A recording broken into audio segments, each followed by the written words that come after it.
Hello everyone, मेरा नाम शैलेश शर्मा है। मैं भिलाई छत्तीसगढ़ से हूँ और आज मैं बात करने वाला हूँ इंडियन पॉलिटिक्स के बारे में। जैसा आप सभी जानते हैं कि इंडियन पॉलिटिक्स जो है, किसी से भी आप पूछें कि आप पॉलिटिक्स से सेटिस्फाइड हैं क्या, तो आंसर होगा नहीं। कुछ नेता ऐसे होते हैं जो अच्छे होते हैं, बाकी सारे नेता सिर्फ पैसे के लिए राजनीति में हैं और यही चीज़ आज मैं प्रूफ करने वाला हूँ। हालांकि वो आप सबको पता है कि नेता सिर्फ पैसे के लिए राजनीति में हैं, बट क्या आपको ये पता है कि जिस एमपी को या एमएलए को आप चूज़ कर रहे हैं वो कितना सैलरी ले रहे हैं, कितना पैसा ले रहे हैं, कितनी उनकी संपत्ति है? इसी बारे में आज हम पूरा डिस्कशन करने वाले हैं। इंडिया जो हमारा कंट्री है वो फेडरल गवर्नमेंट फॉलो करता है, फेडरल गवर्नमेंट रूल, यानी कि सेंट्रल गवर्नमेंट होती है जो दिल्ली में है, जिसको हम लोकसभा इलेक्शन के थ्रू चुनते हैं, जिसमें हम एमपीज चुनते हैं, सांसद। फिर अलग अलग स्टेट्स हैं, हर स्टेट में स्टेट की अपनी स्टेट गवर्नमेंट्स हैं, जिसमें हम चुनते हैं एमएलए, जो विधानसभा इलेक्शन होता है। राज्य में जो चुनाव होते हैं विधानसभा इलेक्शन, उसमें हम एमएलए चूज़ करते हैं। और इसके अलावा एक लोकल लेयर गवर्नमेंट भी है, लोकल लेवल गवर्नमेंट, जिसमें मेयर, पार्षद, ये सब हम चुनते हैं अपने अपने इलाकों के लिए, कंस्टिट्यूएंसी के लिए। अगर वन बाय वन हम लोग बात करें, सबसे पहले एमपीज़ की। कुछ डाटा है मेरे पास। आरटीआई, कुछ एक्टिविस्ट हैं, उन्होंने आरटीआई के थ्रू सेंट्रल गवर्नमेंट से ये डाटा निकलवाया था। अगर आप देखेंगे एमपीज़ की बात करेंगे तो एमपी पे अभी जो नया कॉन्स्टिट्यूशन में जो नया अमेंडमेंट आया, उसके अकॉर्डिंग जो नया विधेयक पास हुआ है एमपी की सैलरी के लिए, उसके हिसाब से एमपी की सैलरी है 1 lakh rupees per month. 1 lakh रुपए पर मंथ, ये उनकी बेसिक सैलरी है। उनको कंस्टिट्यूएंसी अलाउंस मिलता है 70,000, जिससे उनको अपनी कंस्टिट्यूएंसी में वो कोई भी काम करवा सकते हैं। अब कितना यूज़ करते हैं कोई आइडिया नहीं, कितना यूज़ होता है कितना नहीं होता, इसका कोई डिटेल बिल वो शो नहीं करते हैं। उसके अलावा उनको एक ऑफिस अलाउंस मिलता है 60,000 का, जिसमें से 20,000 स्टेशनरी के लिए होता है और 40,000 में वो अपना एक पीए रख सकते हैं। इसके अलावा मेडिकल अलाउंस उनकी फैमिली को 10,000 का, टेलीफोन अलाउंस 5,000, पता नहीं 400 रुपये महीने में अनलिमिटेड कॉलिंग होती है, लेकिन उनको 5,000 रुपये महीने का टेलीफोन अलाउंस अभी भी मिलता है। इसके अलावा रेल या एयर से ट्रैवल उनको, इसके अलावा 50,000 यूनिट की इलेक्ट्रिसिटी फ्री है, वाटर बिल है। अब इतने डिटेल पे अगर जाएंगे तो आप ये डिटेल देख सकते हैं।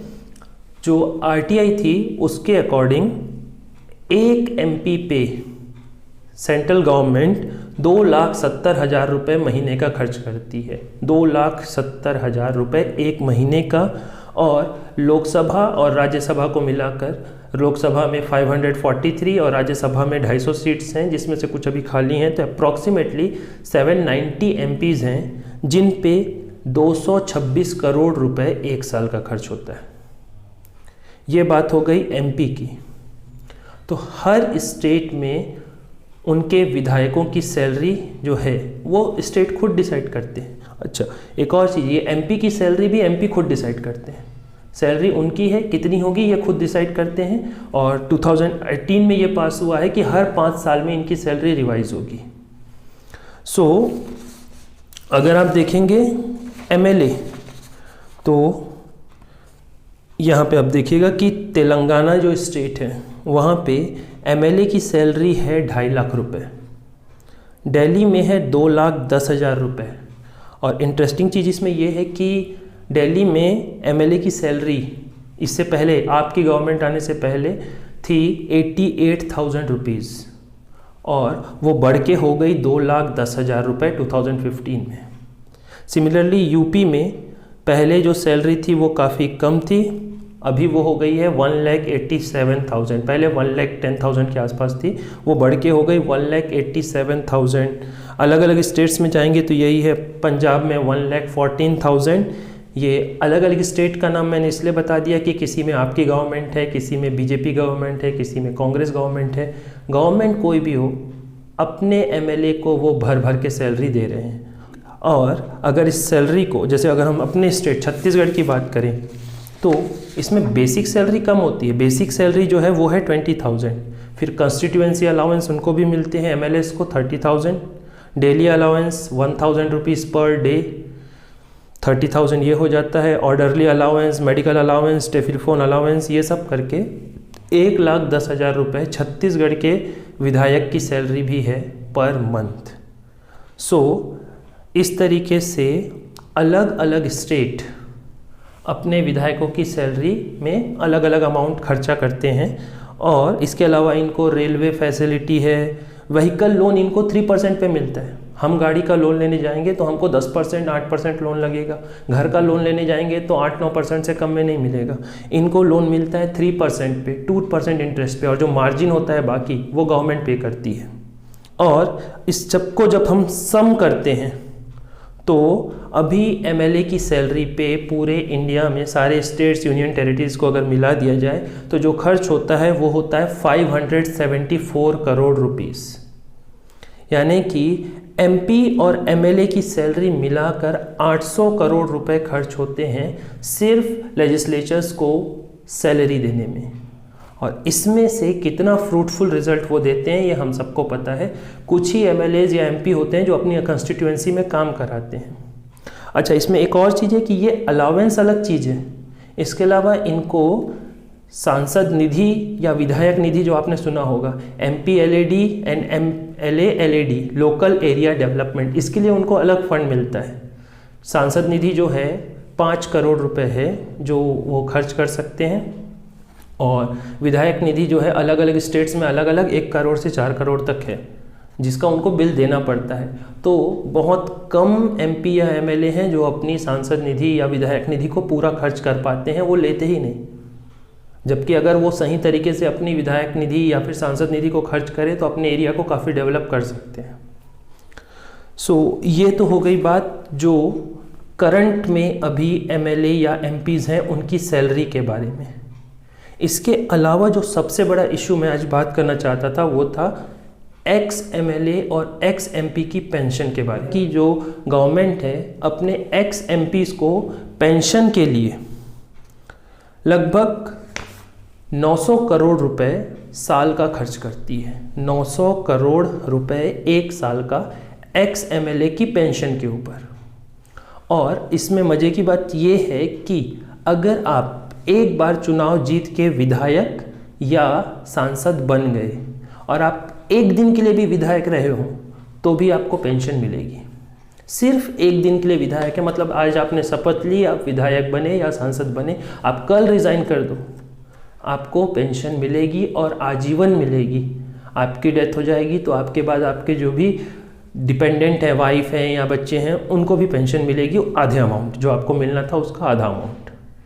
सिर्फ एक दिन भी अगर आप विधायक या सांसद रहे हैं तो। यहाँ पे जो फौज में जाते हैं फौजी भाई हमारे जवान होते हैं जो देश के या जो सरकारी नौकरी में होते हैं, वो 30 साल 35 साल 40 साल सर्विस करते हैं, तब कहीं जाके उनको पेंशन मिलती है, वो भी बहुत मिनिमम अमाउंट। उसके लिए भी कई जगह पे लोगों को लड़ना पड़ता है। और यहाँ पे MP या विधायक जो बनते हैं उनको बिना कुछ किए सिर्फ चुनाव बस जीतना है और उनको पेंशन मिल जाती है, वो भी आजीवन। जैसे महाराष्ट्र में एक्स MLA की सैलरी पे 45 करोड़, राजस्थान पे 34 करोड़, UP पे 40 करोड़, हरियाणा 25 करोड़, इस तरीके से अलग अलग स्टेट के कुछ डाटा है मेरे पास। तो इसी के हिसाब से मैंने कुछ दिन बैठ के बाकी स्टेट का अप्रॉक्स वैल्यू निकाला है, तो वो आता है लगभग 1500 करोड़ रुपए। यानी कि एक साल में एक्स MP की पेंशन पे 900 करोड़ और एक्स MLA की पेंशन पे 1500 करोड़, टोटल 2400 करोड़ ये। और इसमें भी एक चीज़ है कि अगर कोई पर्सन MP भी रहा, MLA रहा, पहले किसी स्टेट में अपने विधायक रहा, बाद में वो MP का चुनाव लड़के MP बना, सांसद बना है, तो उसको विधायक वाली पेंशन भी मिलेगी और सांसद वाली पेंशन भी मिलेगी, दोनों पेंशन मिलेगी। तो सब मिला के लगभग एक साल में 2500 करोड़ रुपए पेंशन में खर्च होते हैं गवर्नमेंट के। और ये पैसा आता कहाँ से है? जो हम टैक्स देते हैं उससे। मतलब हमारे टैक्स से उनको पैसा दिया जाता है जिनको इस पैसे की कोई ज़रूरत नहीं है। ज़रूरत क्यों नहीं है वो भी मैं बता देता हूँ आपको। अगर आप अभी जो लेटेस्ट इलेक्शन हुआ है उसकी बात करें, लोकसभा इलेक्शन की, तो उसमें ये कोंडा रेड्डी करके कोई कांग्रेस के हैं, जिनका पहले 2014 में जब ये चुनाव जीते थे तब इनका जो टोटल एसेट था वो था 528 करोड़, जो बढ़ के हो गया 890 करोड़ के आसपास, यानी लगभग 366 करोड़ का इसमें प्रॉफिट। मतलब 5 साल में इनकी संपत्ति 366 करोड़ बढ़ी है। ज्योतिरादित्य सिंधिया की संपत्ति 341 करोड़ बढ़ी है। और जब ये लोग अपना सांसद बन गए या विधायक बन गए तो ये पेंशन भी उठाएंगे। तो इतना सैलरी होने के बाद भी, इतना इनकी संपत्ति होने के बाद भी इनको पेंशन दी जाती है टैक्स के पैसे से, जो कि कहीं से भी सही नहीं है।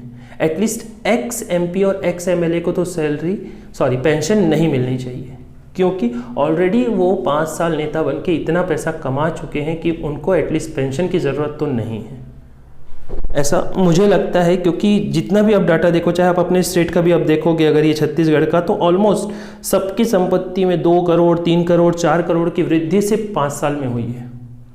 अब जिसके पास इतने पैसे हैं, इतनी संपत्ति है, उसको पेंशन देने का क्या औचित्य? ज़्यादा सही ये नहीं होगा कि ये अपना पेंशन छोड़ दें और इस पेंशन के पैसे को किसी स्कूल में या अस्पताल में खर्च किया जाए? ये जो विधायक हैं या सांसद हैं, ये हमारी कितनी बातें उठाते हैं संसद में, सदन में। अभी हम काफ़ी टाइम से स्कूल फीस को लेकर के लड़ रहे हैं।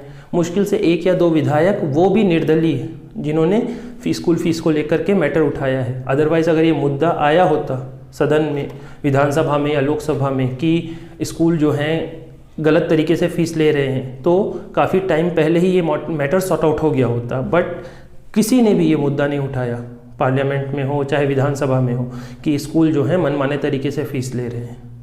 तो जो इनको हमने जिस चीज़ के लिए चुना है, अपने बेनिफिट के लिए, वो काम तो हो नहीं रहे, फिर भी हमारे पैसे से ये पेंशन उठा रहे हैं। तो मुझे नहीं लगता कि ये सही है। तो इसको लेकर के मेरे कुछ सजेशंस हैं कि सबसे पहले तो अगर आपको पेंशन देनी भी है तो उसके लिए आपकी एक फ़िक्स एज होनी चाहिए और एक fix number of term of services होना चाहिए। ऐसा नहीं कि आप एक दिन के लिए विधायक बने और आपको फिर ज़िंदगी भर पेंशन मिल रही है। एक ये होना चाहिए कि आप जितने दिन विधायक रहे उसके प्रोपोर्शन में आपको उतने साल के लिए पेंशन मिलेगी। जैसे आप पूरे 5 साल विधायक रहे हो तो आपको नेक्स्ट जब भी आप राजनीति से हटोगे तब पेंशन मिलना शुरू हो। ऐसा नहीं कि आप तुरंत पेंशन मिलना शुरू हो जाए। जिस दिन आप राजनीति छोड़ने का ऐलान करो उस दिन आपको पेंशन मिलनी शुरू हो और 5 साल या 10 साल के लिए ही मिले, उसमें भी एक लिमिटेड अमाउंट। और प्लस जिनकी सैलरी 50 लाख से ऊपर है, मतलब जिनका टोटल असेट 50 लाख 1 करोड़ से ऊपर है, उनको तो एलिजिबल होना ही नहीं चाहिए पेंशन के लिए। उनको तो खुद से वो कर देना चाहिए कि हम पेंशन नहीं लेंगे। इवन जब इलेक्शन होते हैं तो उसके पहले एक फॉर्म जो उन भरते हैं, जो अपना नामांकन करते हैं, उसमें ही एक कॉलम होना चाहिए कि वो पेंशन लेना चाहते हैं या नहीं लेना चाहते हैं, ताकि जनता को पता चल सके। और ये पेंशन का अमाउंट 10 या 15 हज़ार से ऊपर नहीं होना चाहिए। जैसे कई कई जगह पे 35 हज़ार तक पेंशन है, कहीं कहीं तो 50 हज़ार तक भी पेंशन है। 1 महीने का 50 हज़ार पेंशन, तो इतना ज़्यादा नहीं होना चाहिए। और जो अभी करंट में सैलरी दी जा रही है, जो अभी विधायक या एमपी हैं, उनमें भी एक रेगुलेशन अथॉरिटी बननी चाहिए कि वो खुद अपनी सैलरी डिसाइड ना करें। एक रेगुलेशन अथॉरिटी हो जो उनकी सैलरी डिसाइड करे और उसमें एक मैक्सिमम सैलरी की लिमिट होनी चाहिए। जैसे तेलंगाना में एमएलए की सैलरी 2.5 लाख रुपए, मतलब प्राइम मिनिस्टर की सैलरी से भी ज़्यादा एमएलए की सैलरी है। तो इतना ज़्यादा भी इस तरीके से डिफरेंसेस नहीं होने चाहिए, एक मैक्सिमम अमाउंट पे लिमिट होनी चाहिए। प्लस जो भी एमपी या एमएलए को कॉन्स्टिट्यूएंसी अलाउंस या अदर अलाउंस मिल रहे हैं, उनको उनके प्रॉपर डिटेल सबमिट करने चाहिए कि इस जगह पे ये खर्च हुआ है, और ये सारी जानकारी हमारे लिए अवेलेबल होनी चाहिए। जैसे अभी एक बहुत अच्छा एक चीज़ है myneta.com, इस पे अगर आप जाएंगे, myneta info करके अगर आप गूगल पे सर्च करेंगे तो आपको एक वेबसाइट ओपन होगी जिस पे आप किसी भी पॉलिटिकल लीडर की सारी डिटेल देख सकते हैं कि उसके अगेंस्ट कितने क्रिमिनल केसेस हैं, उसने कब चुनाव लड़ा, उसमें जीता या हारा, उसके पास कितने पैसे हैं, पिछले चुनाव में कितने थे जब वो जीता था, और अगली बार जब जीता तो उसके पैसे कितने बढ़ गए। जो ये डाटा लिया है मैंने वहीं से लिया हुआ है। ADR की वेबसाइट पे जाएंगे तो आपको myneta.info मिल जाएगा, और देखिए कि कौन जो है कितना, किसकी संपत्ति बढ़ रही है, किसकी संपत्ति क्या, कौन आपके लिए वर्क कर सकता है। जाति पे देख के वोट मत दीजिए, धर्म को देख के वोट मत दीजिए। वोट ये देख के दीजिए कि जो पर्सन को आप इलेक्ट कर रहे हैं क्या वो आपके लिए काम करेगा या नहीं करेगा। ऐसे आप जाति धर्म के नाम पे वोट दे देते हैं और साल भर पूरे 5 साल फिर यही चलते रहता है, जाति के नाम पे लड़ेंगे, धर्म के नाम पे लड़ेंगे। तो ये रुकना चाहिए और सबसे सही समय यही है कि आप इसको एक आवाज़ को थोड़ा सा फैलाएं, लोगों तक शेयर करें। ये दोबारा 2018 में लास्ट टाइम हुआ था कि जो इनकी सैलरी थी रिवाइज़ हुई थी, 2023 में दोबारा होनी है इनकी सैलरी रिवाइज़, वो फिर बढ़ जाएगा। प्लस अभी जो नई संसद बन रही है, सेंट्रल विस्टा प्रोजेक्ट है, उसमें एक प्लान ये भी है कि अभी वर्तमान में एमपीज़ की संख्या 543 है, जो उसको बढ़ा के 700 से 750 करने का है। तो जब ये बढ़ेंगे, एमपीज़ बढ़ेंगे, तो उनकी सैलरी भी बढ़ेगी प्लस पेंशन अमाउंट भी बढ़ेगा, यानी हमारे टैक्स का पैसा और ज़्यादा खर्च होगा एमपीज़ पे, एमएलएस पे, और वो हमारे लिए कितना काम करेंगे आप जानते हैं। कॉन्स्टिट्यूएंसी, आप ऐसा नेता चूज़ करिए अपनी कॉन्स्टिट्यूएंसी में जो आपके लिए काम करे। आप ADR की वेबसाइट पे जाइए, myneta.info पे जाइए, देखिए जो इलेक्शन में खड़ा हो रहा है वो एक्चुअल में आपके लिए वर्क कर सकता है या नहीं, उसकी संपत्ति कितनी बढ़ रही है, क्या उस प्रोपोर्शन में बढ़ रही है या बहुत ज़्यादा बढ़ रही है, उसका सोर्स ऑफ इनकम क्या है, सब उसमें आपको डिटेल मिलेगी। आप एक बार सर्च तो करिए, देखिए कि जो आपकी जगह पे, आपके एरिया पे चुनाव लड़ रहा है वो जीतने लायक है भी या नहीं, या सिर्फ वो पैसे दे के जीत रहा है। क्योंकि एक ये फॉल्स प्रैक्टिस भी होती है कि कई बार टिकट ऐसे लोगों को ही मिलता है जिनके पास बहुत पैसे होते हैं, ताकि वो पैसा खर्चा करके जीत सके। तो ये चीज़ें बदलने की ज़रूरत है, तभी जो है कंट्री बहुत अच्छी तरीके से डेवलप कर पाएगी। और मेरी मोदी जी से रिक्वेस्ट है ये कि आप जो भी अगला 2023 में ये संशोधन होता है पेंशन वाला, तो आप इस पे सोचिए कि पूर्व विधायकों को, पूर्व सांसदों को पेंशन की क्या ज़रूरत, जब उनके पास ऑलरेडी अथाह संपत्ति है। पेंशन उसको मिलनी चाहिए जिस, मतलब ये रुपए उस पर खर्च होने चाहिए जिसको वास्तव में ज़रूरत है, ना कि उस पर जिनके पास ऑलरेडी बहुत सारा पैसा है। आपसे रिक्वेस्ट है जितना ज़्यादा हो सके वीडियो को शेयर कीजिए, लोगों तक पहुंचाइए। आप लाइक नहीं करेंगे चल जाएगा, शेयर ज़रूर करिए, क्योंकि लोगों को पता होना चाहिए कि आपके एरिया में जो आप जिनको चूज़ कर रहे हो वो आपके लिए कितना काम कर रहे हैं, उसके लिए उनको कितनी सैलरी मिल रही है। हम घर पे, अगर बेसिकली ये डेमोक्रेसी है, डेमोक्रेसी में होता क्या है कि हमको रूलर होना चाहिए और ये हमारे जो हमने जिनको इलेक्ट किया है उनके थ्रू हमको रूल करना चाहिए। बट होता उल्टा है, ये हम पे रूल करते हैं। अगर आप अपना वोट किसी को दे के उसको नेता बना रहे हैं तो आप उससे ये एक्सपेक्टेशन रखिए कि वो आपके एरिया के लिए काम करेगा, और आप उससे पूछिए कि वो कितना काम कर रहा है। आप अपने नौकर को अगर अपने घर में जो काम करता है उसको 100 रुपये देंगे, उसको सब्जी लेने भेजेंगे, और वो आपको 80 रुपये की सब्जी ला के 20 रुपये वापस नहीं करेगा, तो भी आप उससे हिसाब लेंगे कि ये जब सब्जी 80 रुपये की है तो बाकी का 20 रुपये कहाँ है। और यहाँ पे आप अपने आप पे एक रूल करने के लिए एक लीडर चूज़ करते हैं और आप उससे कोई हिसाब नहीं लेते हैं, और ये इंडिविजुअल पॉसिबल भी नहीं है। इसके लिए मास लेवल पे एफर्ट होना पड़ेगा कि सब जा कर के एक अपील करें कि ये डिटेल्स जो है पब्लिक की जाएं, जो भी वो खर्च कर रहे हैं अपने कंस्टिट्यूएंसी में, कहाँ कर रहे हैं, कितना कर रहे हैं, तभी ये पॉसिबल है कि हमको पता चले कि कौन कहाँ कितना खर्च कर रहा है, और वो रियल में गवर्नमेंट जो हमने चूज़ करी है वो हमारे लिए काम कर भी रही है या सिर्फ वो अपनी जेब भर रहे हैं। और ये अपनी जेब भरने वाला सिस्टम जिस दिन ख़त्म हो जाएगा उस दिन गलत लोग राजनीति में आना बंद कर देंगे, अच्छे लोग राजनीति में आएंगे, और ऑटोमेटिकली जो हमारी राजनीति बहुत ज़्यादा ख़राब हो गई है वो अपने आप ठीक हो जाएगी। Thank you. जितना ज़्यादा हो सके लोगों के साथ शेयर करिएगा।